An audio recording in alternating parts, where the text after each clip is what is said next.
Hey there, welcome to episode 93 of the FFS Talk audio program. I'm your host, Dan Hugo. We're recording this at 10:56 a.m. on this Thursday, September 4, 2025. We normally publish on Thursdays, so not bad. It's coming up on 11 in the morning, so could have been earlier, but here we are. If you've never heard an episode of the FFS Talk audio program before, this is essentially audio essays for the time being. The general focus is on things that work, things that do not, and what we might do about them with regard to a particular topic or topic area. Ideally, it would be a conversation or a debate, maybe even an argument, but I prefer to think of these audio essays solo as tilling the field, planting seeds for future discussions with those who might listen to an episode or two and say, hey, I know what this person thinks. I have my own opinions. I will bring them. So we'll see. Episode 93 could happen. It could happen anytime. Hopefully wherever you, oh, by the way, if you're not familiar with what FFS means, it's a pretty standard abbreviation. If you are familiar with Irish people, you'll know immediately what it means. If you don't, you should be meeting more Irish people. Hopefully wherever you found this audio program, and there could be any number of places now, you're able to locate the episode description, which contains the show notes, including a brief summary. Looks like about one sentence in this case. And a few links. There are several for this episode. The title and topic being Context in Modern Media. And I will, before I even get started, I'm going to say that I'm not here to defend or take a particular position in this current kerfuffle that I'm using as an example. It is a good example, though. I think this could have been handled better by all sides, but we'll see. Context in modern media. The show notes, the summary being this: in these modern times, everyone is a reporter, though very few are journalists, and almost none are professional, trained journalists. And those who are may or may not be putting in the time when the production by street. Let me start over. In these modern times, everyone is a reporter, though very few are journalists.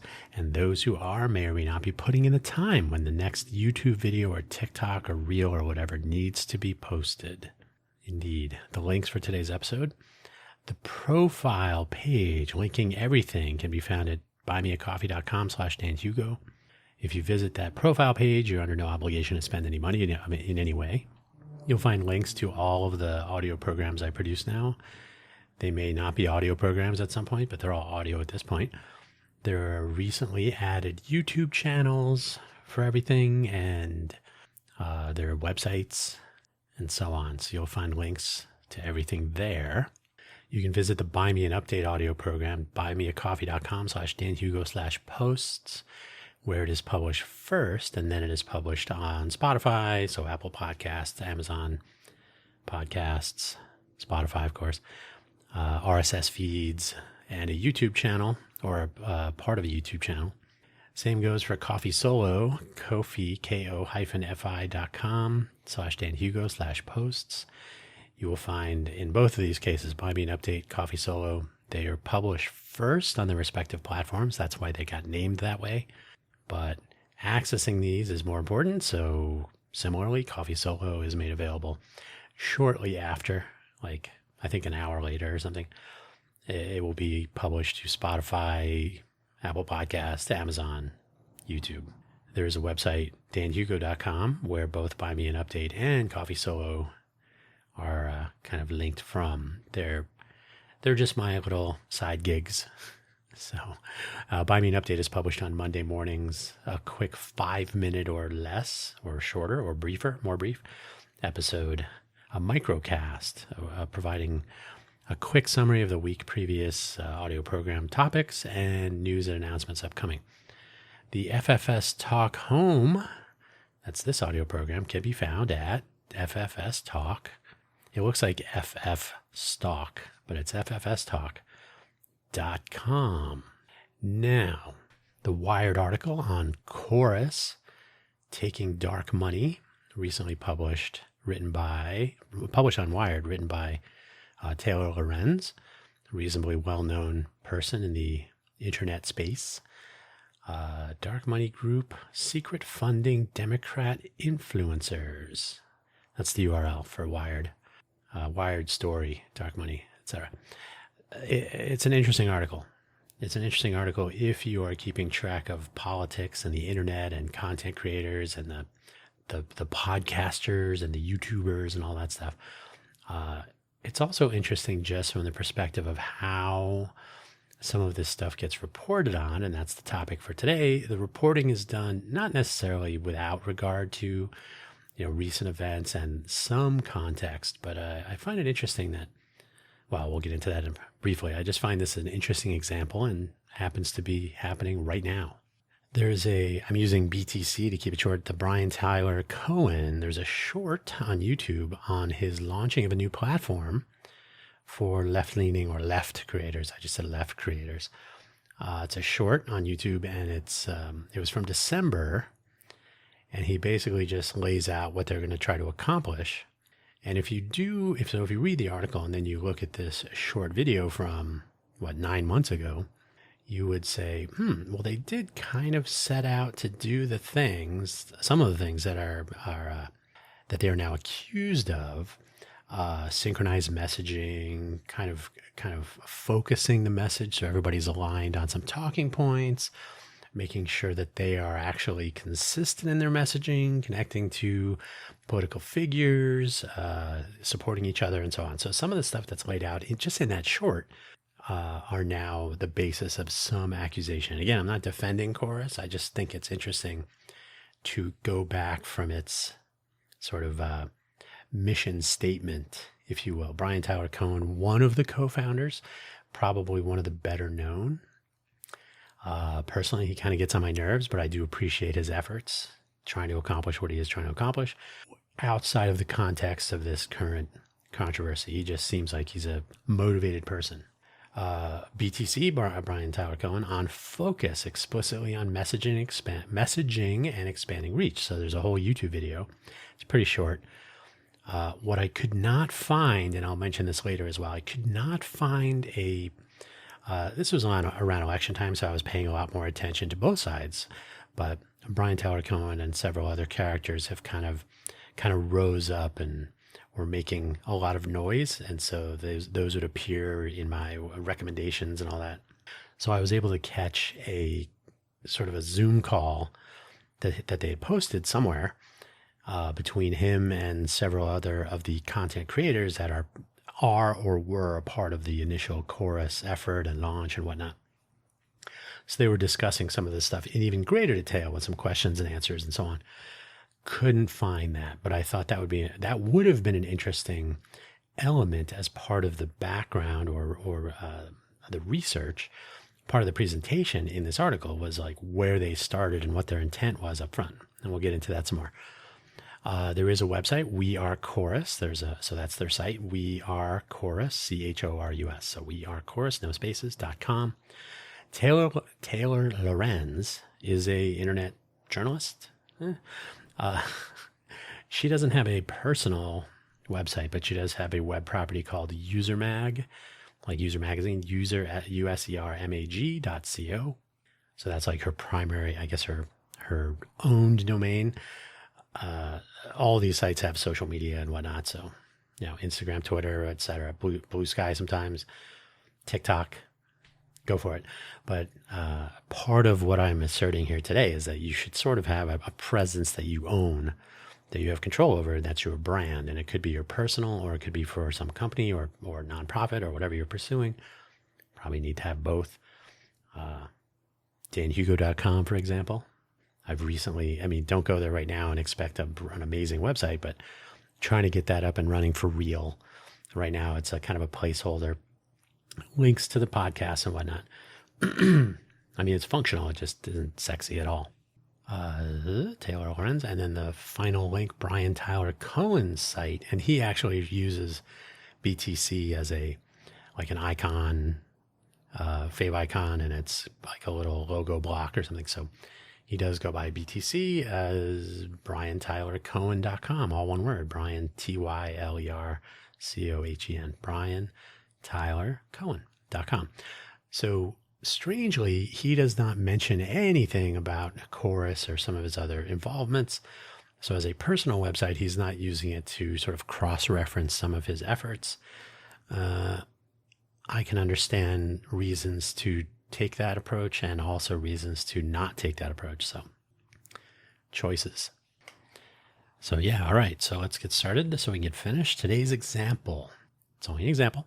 This is not going to be an episode about this dark money on the left side of content creators kerfuffle of late. And it's still going. It's getting to be the topic of the day. But it is the example I am starting with. There are new videos and articles and whatnot published daily at this point, and the story is like a week old since the Wired article was published. I think it was midweek last week. I guess I could tell you for real. Wired. No, that's the front page. There you go. Okay, Wired article published on 27 August. So that was, it was Saturday. Jeez. I thought it was published on Thursday.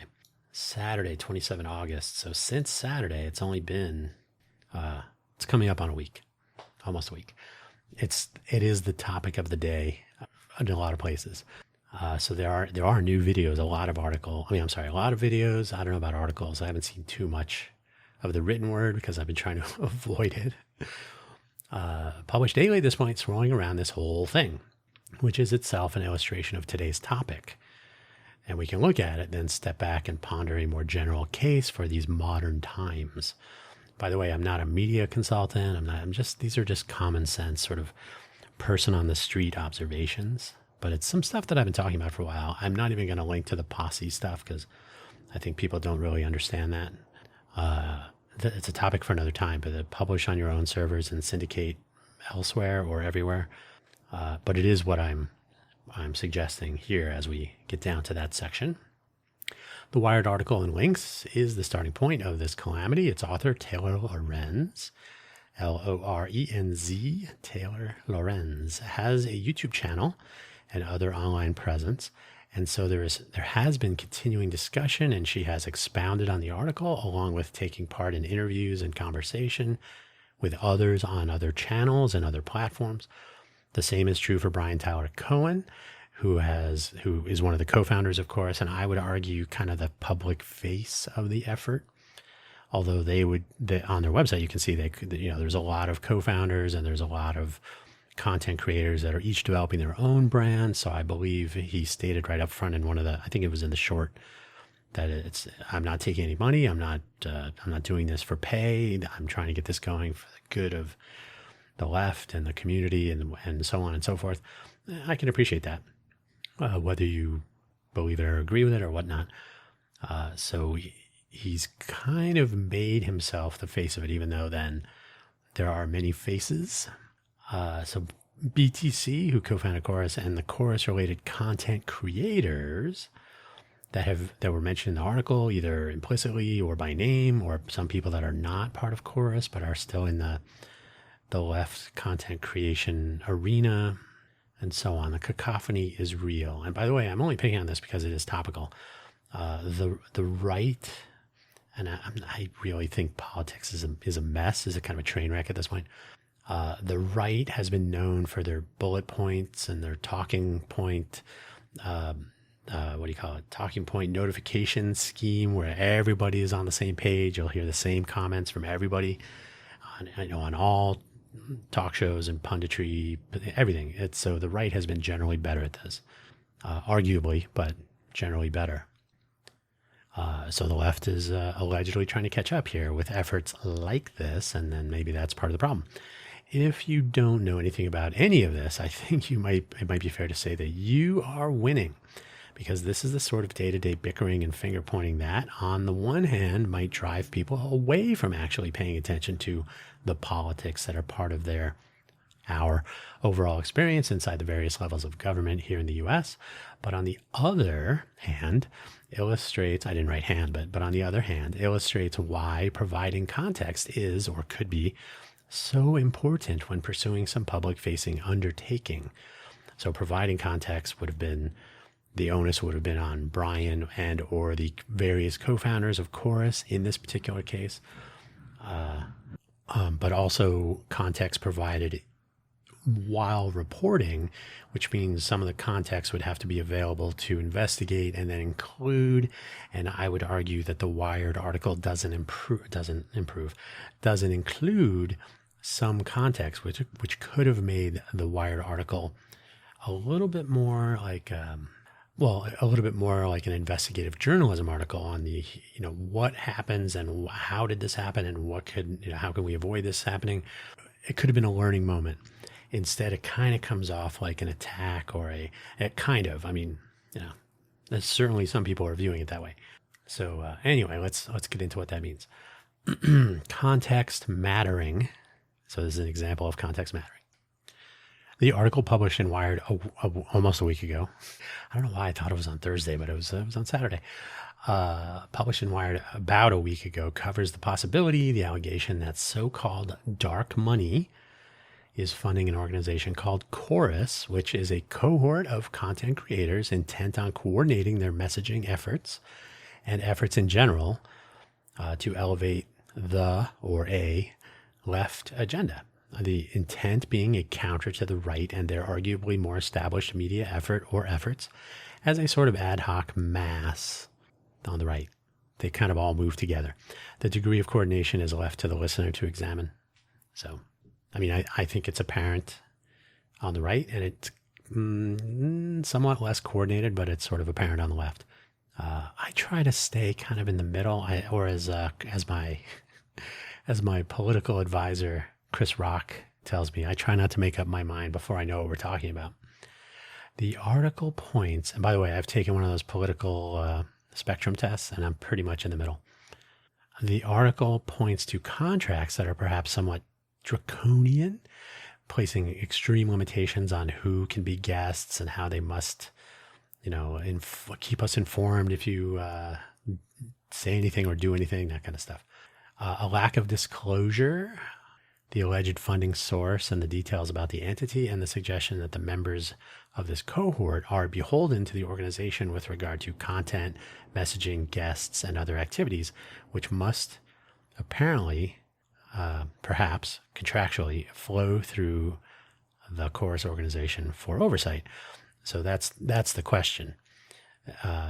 There are some allegations based on copies of contracts that have been seen and reported on that participants in this cohort must get approval, permission, etc. And then the pushback is, we are never required, we're never directed, so on. So it makes for a cacophony. This whole situation has prompted what appears to be attempted coordination on a response from various content creators, which then leads to further comment that they are all reading from a script, and so on. So yeah, when you have an organization, and if you watch either of the Brian Tyler Cohen videos, the short or the normal video, which is also not very long, the intent is to coordinate on messaging. Essentially to orient the efforts so that they're all generally in the same direction. So you're not fighting within one political faction, the left. So in responding to this, because they are trying to coordinate their response, it comes off as scripted and not very natural, and that's a challenge. By the way, the We Are Chorus website, it does a really bad job, content production by Street, does a really bad job of describing some of the things that should have been apparent the whole way, which is, again, part of the context that you can see or you can hear described in those BTC videos, but which are not really transparently displayed or published for people to see and consume and to reflect on in the past. You can't really go back and see these things because they're not completely transparent about that stuff. That's on them. What I suggest is that this coverage and commentary are focused on the present and reactions to it, and they are focused as well on the details which appear ugly or at least untoward without looking at what may have been the original intent of the formation of the Chorus organization and how those original intentions have translated into the present state of affairs. Indeed, how authoritative have the sources been for the original article?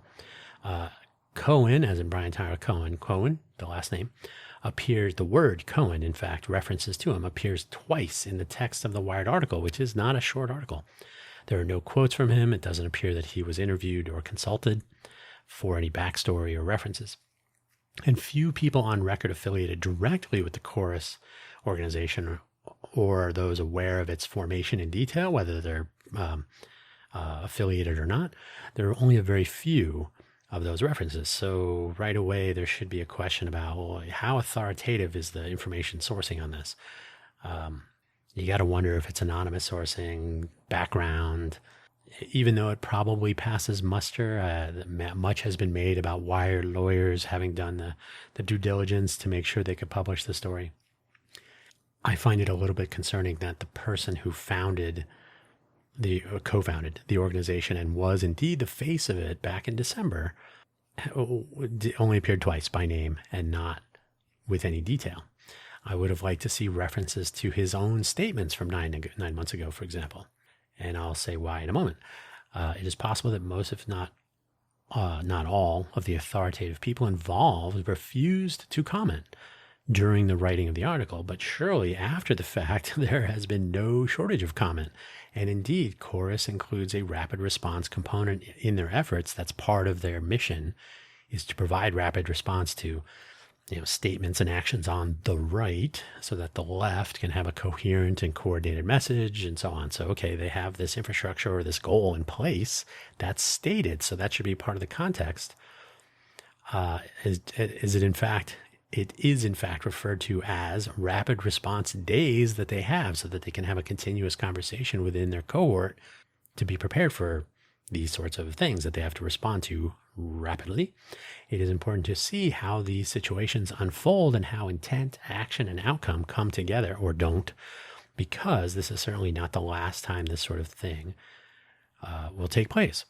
So my point in that is, if a casual observer, somebody who is interested but who hasn't done any deep diving, isn't going to go write their own article, if someone were to say, this is what's happening, dark money, and in fact, I think this is what the impression that has been given and received is that this was a dark money effort. It may have been.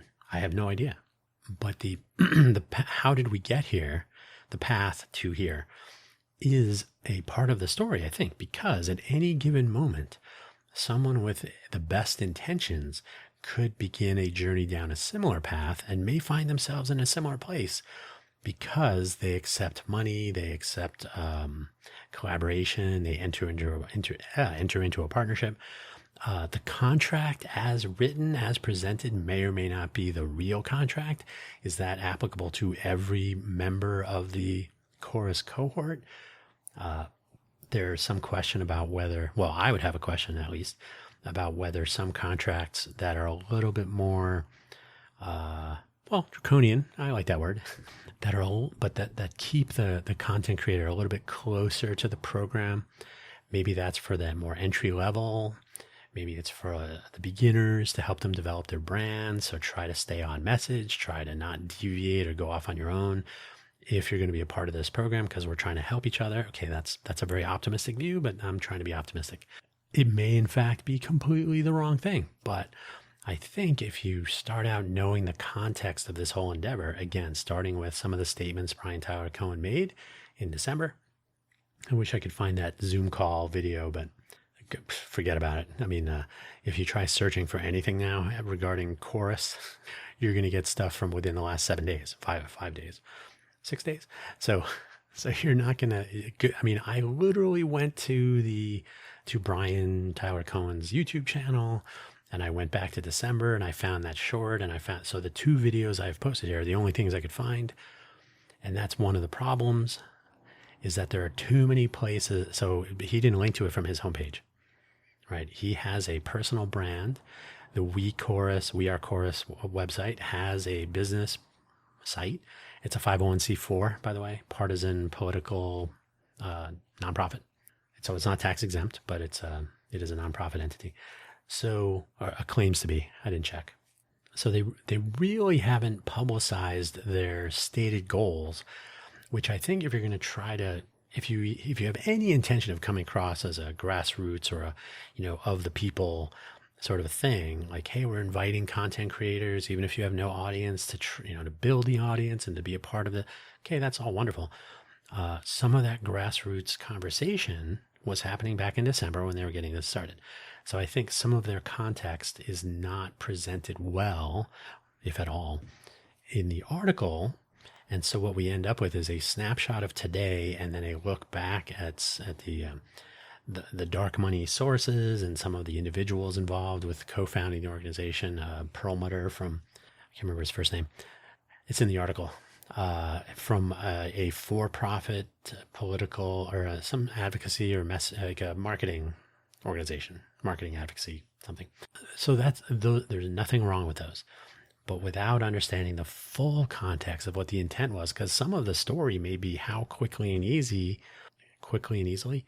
the best of intentions can be corrupted, we'll use that word, by taking money from the wrong people, or maybe they did it knowingly.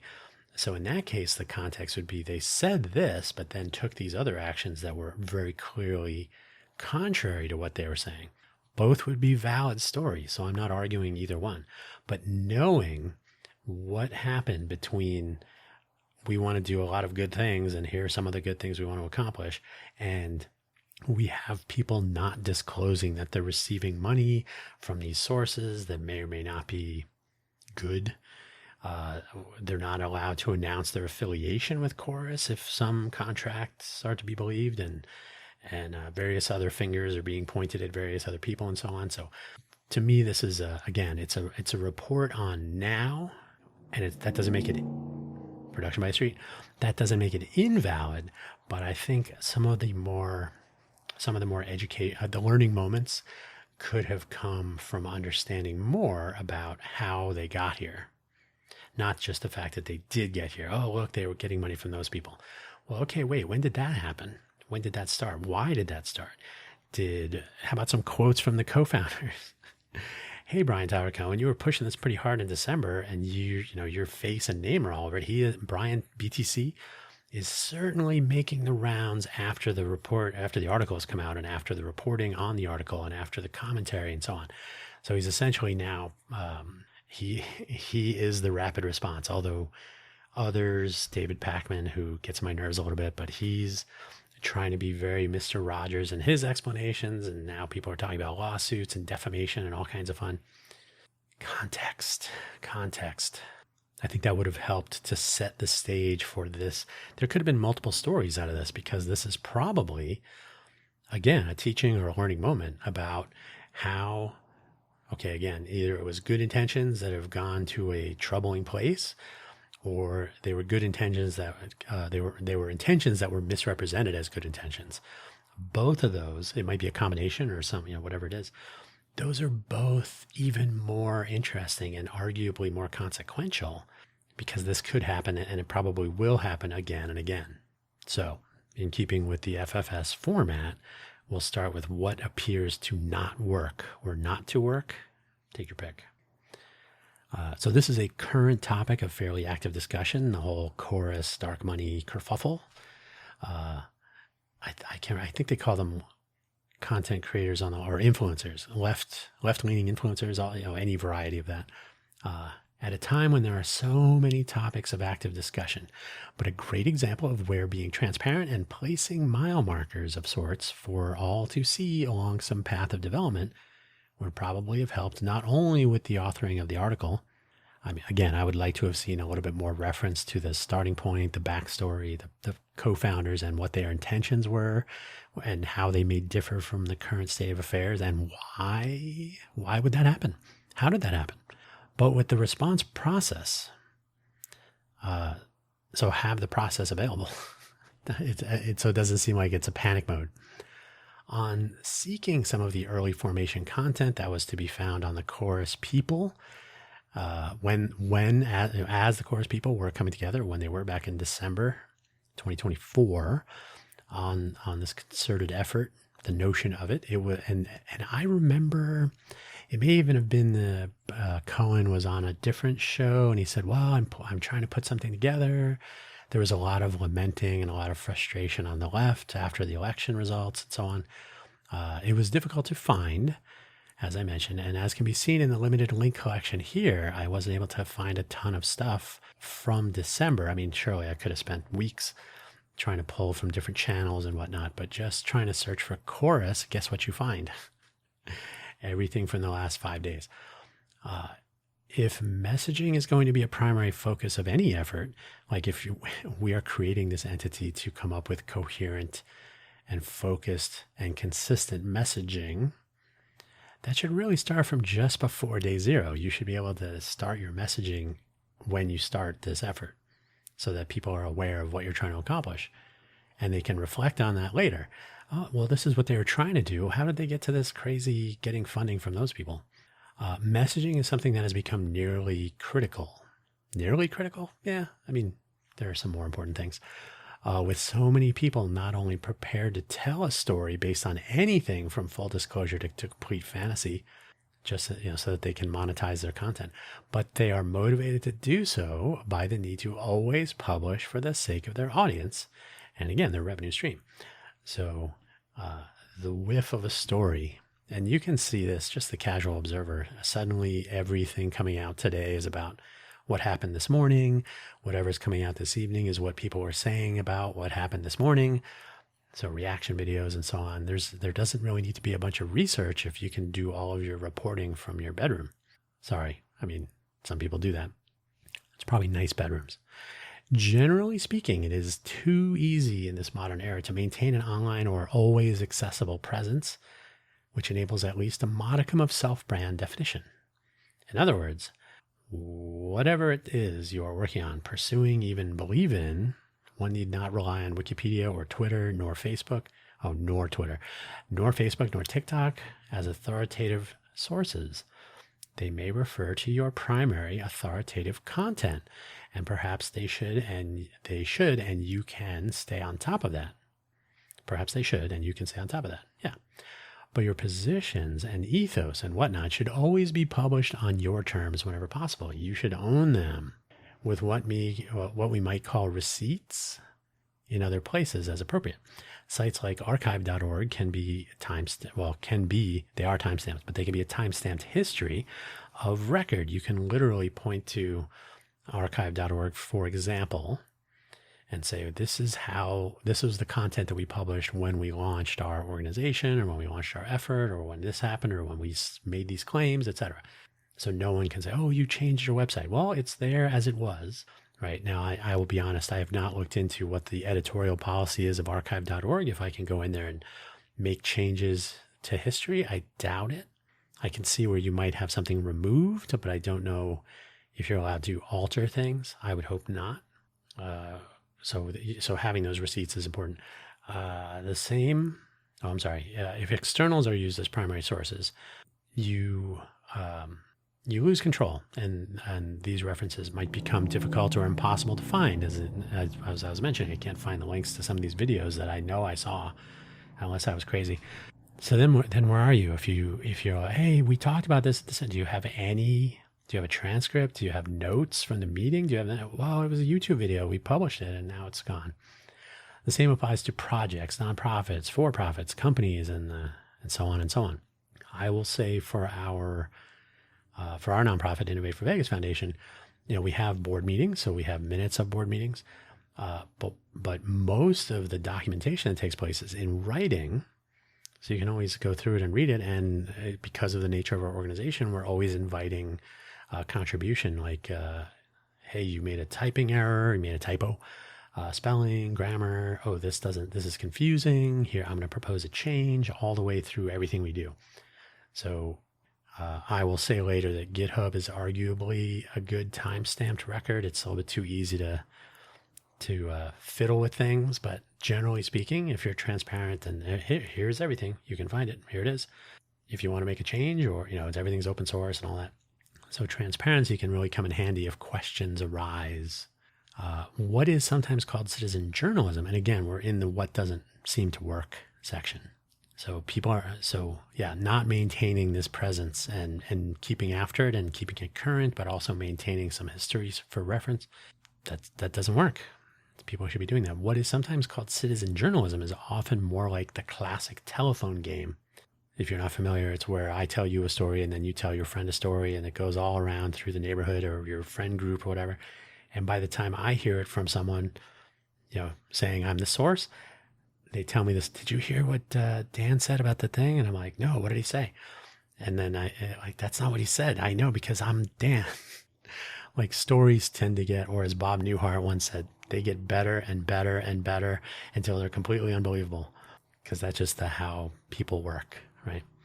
So the telephone game can be really damaging, where combinations of reporting, reaction, re-reaction, gossip, and maybe some investigation somewhere in there are all given somewhat equal priority by consumers of such things. Hey, if pick somebody, I don't know. If Sean Hannity said it, or if Jen Psaki, is that her name? Rachel Maddow, right? So everybody has their celebrity talking heads on the left or the right or whatever. Oh, if they said it, it must be true. And so they will assign equivalency of believability and credibility to other people. Like, well, okay, they're all kind of lumped together. Now it's all true. And we've seen this all the time. It's difficult, as they say, when I won't say lie, but thoughts and views expressed by someone who doesn't really know what they're talking about can travel around the world when truth and expertise are still putting their pants on, right? I think, was that a Mark Twain quote? I can't remember. I think so. It's attributed to him, I think. I think it is. So yeah, these are things that are assigned as equal priority by consumers, which can make tracking down the context of something, of some event, something immature, if one is even motivated to do so. And in the case of this chorus situation, I know that at some point I saw that YouTube video I mentioned, some sort of between various content creators who may or may not have been eventually co-founders or whatever the structure was, but it was driven by Brian Tyler Cohen and others, essentially the face of the effort around December 2024. He was describing the goals and the path forward of this undertaking and so on. Good luck finding that today. I tried. And it is unlikely one would stumble upon it without knowing it existed, if it still does exist. So just the fact that it's out there, or was out there, is a data point that now cannot be integrated into the formation of the context or big picture. But what works, sort of? We have an embarrassment of riches available to us in this modern era, despite how often the internet and its various applications are misused in so many ways for so few to profit off the many. Optimistically, if someone is a business, or if they're in a business, or really is living life, odds are, if you are listening to this, you have some way of maintaining some kind of online presence.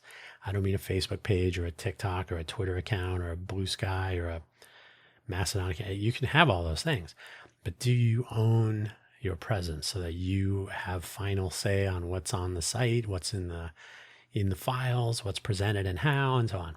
A lot of free options if we pursue them. So it's not even a question, it costs too much money. So many ways to go for free so that you have a personal brand that people can locate, and you can express your thoughts and ideas and positions on things, or even your current, what are you doing right now? You can tell that story and not rely on LinkedIn or other such things. So what works is that those things exist, not necessarily that people make best use of them. If we look at the things that the chorus group and their interlocutors did not do, we ourselves could look at like we can make our own list here. We ourselves could look at transparency when we are planning public-facing efforts along the lines of politics or health or rights or other such things, where any of these could be called into question. We have history as our guide, and it does work. If you're taking money from people you should not be taking money from, that's not going to remain a secret. So, yeah, that's a lesson that's been learned many times.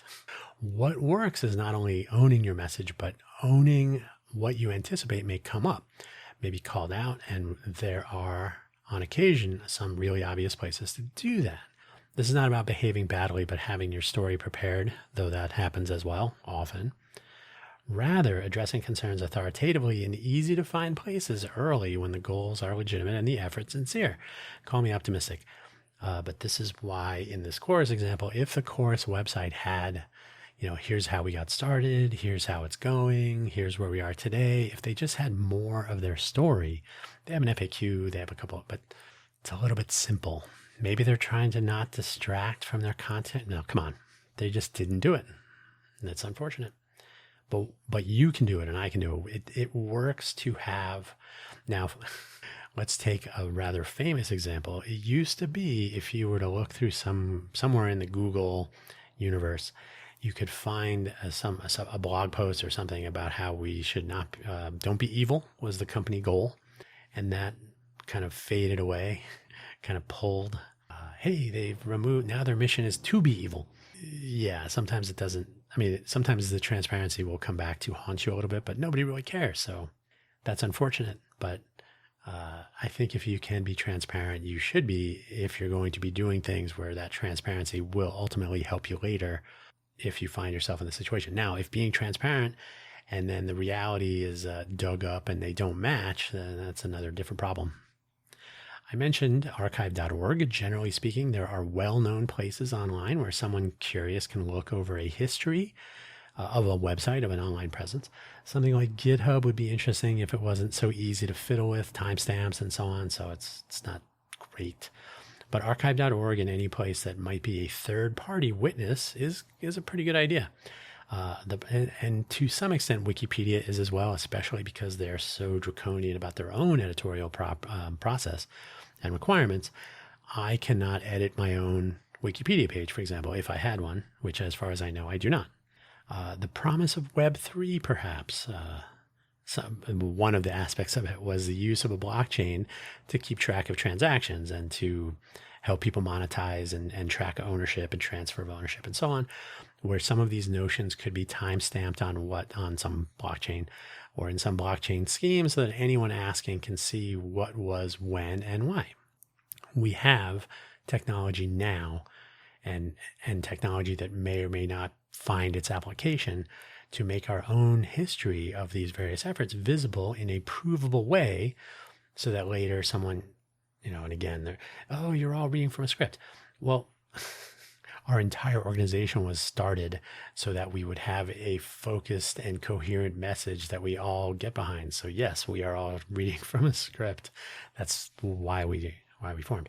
So that argument's a little weird, but if you can actually point back to history and say, this is why we are doing this is how we are going to accomplish it, and here's where we went wrong, that may be the case. So what next? What can we do? As consumers, that's pretty much everybody, we will need to be more and more aware of the difference between investigative journalism, and I've talked about this before actually, investigative journalism, reporting, and opinion, or what some might call analysis. An investigative journalist will ideally be seeking out that context to get the full story, or what in this case, of course, the rest of the story. And again, I cannot emphasize this enough. I think it would have been more valuable on a larger scale if how did we get here? Because I think it's very easy to jump to the conclusion, they started this thing and went for the dark money and here we are, right? That's the very glib summary. The article is a little bit longer than that, but the take home is like, wait a minute, back in December when these statements were made in YouTube videos, was the intent to take dark money, or did they get here in a circuitous route? Like what unfolded, and where, if the intent was good and the path led through, some bad or unexpected territory where you now find yourself needing this money for, what really happened? So how did we get here? How did the fire start? Not the fact that the house burned down, right? So I think that would have been much more valuable, in my opinion. The flip side of that, those reporting on, discussing, trolling, and generally stirring up such matters. I don't mean stirring up you're just talking about it all the time. So I don't mean like stirring up trouble. They're stirring up the topic, probably with a profit motive. Some people are stirring up trouble, but it varies. Motivation can always vary, but all this would ideally, all the people doing these things would ideally be willing to find out the details, the context, the backstory. Some people do this, though it surely can be said that even the best documentarian has an agenda and some bias. It's just a fact of life. So even what seems like a really, really well done, quote unquote, well done, or straight down the middle document, when you actually start to pull it, well, they kind of went easy on this part, and that part could have been a little bit more clear, kind of soft pedaled this out. Like there's always room to be critical of these things, and people should be. Some bias is fine if you recognize it and you can account for it. Then you can proceed knowing these things. I think that's a lot easier than taking everything at face value.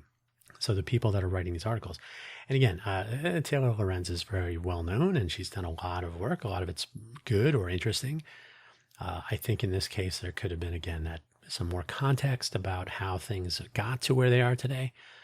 A little bit more direct quotes or a little bit more specific references to timelines and whatnot. So I just think it could have been better in that regard. A little bit more, I don't know, context. Some people do this. Like I said, I'm not saying this will happen, because stirring up an emotional response while stirring up these matters is how we monetize in these modern times. So again, I'm just being optimistic. Who knows? Final point. The place to begin with what we do, the place to begin learning perhaps, is on the part of those driving change. People like the people in the chorus group, or me, or you, or anybody who's like, you know what, we could make things better, or attempting to, with adversaries, those that would say, no, we can't, or you should not be doing that, etc. And our profit-driven amateur journalists and reporters and our consuming public excited by drama and controversy. So whenever you try, no good deed goes unpunished, right? You know that one. Making use of the tools at our disposal matters, anticipating the possibilities, and again, learning from history and even as it unfolds today. So this is a learning experience. These are essential for participating in making context or a conversation more of a possibility. So we need to be a little bit more transparent in providing some context, because I have some bad news for you. Some artificial intelligence robots that are going off, not the robots themselves, but as they're scooping up, however much content is created every day, and they're integrating it into these models and so on, they will use their large language models to fill in the blanks if you don't have explicit descriptions and definitions and intent and motivation and all these factors. So you can say them and own them, or they will be described to you by someone else. And then you have to spend your time trying to correct the record. The most optimistic part of this episode, to be sure, that this is even possible. That we can start by making a more context-rich environment from which to select stories, news, detail, motivations, etc. But optimism is something I have a lot of extra lately. I'm certainly not using it for other things. On that note, I think this has been a kind of a lengthy, I didn't know it was going to be this long. Actually, I didn't really have a feel for it. Where my clock says we're 51 minutes and 30 seconds mark, 51, 31, 30, 31 now in, with some silence truncation. I'm going to say it's going to be about 47, 48 minutes. Don't hold me to that, but something like that. And that is where I'm going to leave it for today. So thanks for listening. I hope this was interesting. And if you have something to say on this topic, remember the whole notion of FFS Talk is supposed to be about conversation, discussion, debate, argument on a variety of topics. And there are 93 episodes. There is an episode 0. So there's a 94, but episode 0 is an introduction. So there are 93 episodes, topics. Pick one, pick two, pick 10. Surely there is something you want to argue about. Okay, on that note, I will end. Take care. Thanks for listening. Bye.